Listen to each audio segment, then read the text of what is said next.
2026ની ગુજરાત સ્થાનિક સ્વરાજ્યની ચૂંટણીમાં 260 તાલુકા પંચાયતોની કુલ 5234 બેઠકો પર ભારતીય જનતા પાર્ટીએ પ્રચંડ સરસાઈ સાથે પોતાનો દબદબો જાળવી રાખ્યો.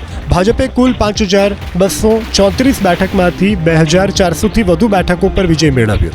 કોંગ્રેસે અંદાજે 591 બેઠકો જીતી તો આપ અને અન્ય પક્ષોના ફાળે અંદાજે 329 બેઠકો થઈ. પાટણ તાલુકા પંચાયતમાં કોંગ્રેસે ભાજપ પાસેથી સત્તા આંચકી લીધી. 20માંથી 13 બેઠકો કોંગ્રેસે જીતીને બહુમતી મેળવી.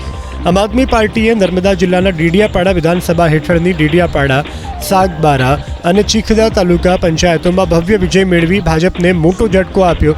ચીખદા તાલુકા પંચાયતની 16માંથી 15 બેઠકો આપે જીતી. વલસાડ તાલુકા પંચાયતમાં ભાજપે 32માંથી 31 બેઠકો જીતી અને ક્લીન સ્વીપ કર્યું. અમરેલી તાલુકા પંચાયતમાં ભાજપે 18માંથી 16 બેઠકો ઉપર વિજય મેળવ્યો. સુરતની સતવણ, ધાણવડ અને ઉમરગોટ તાલુકા પંચાયતની બેઠકો પર આમ આદમી પાર્ટીએ જીત નોંધાવી. ગારિયાધારમાં ભાજપની 6 બેઠકો પર જીત થઈ.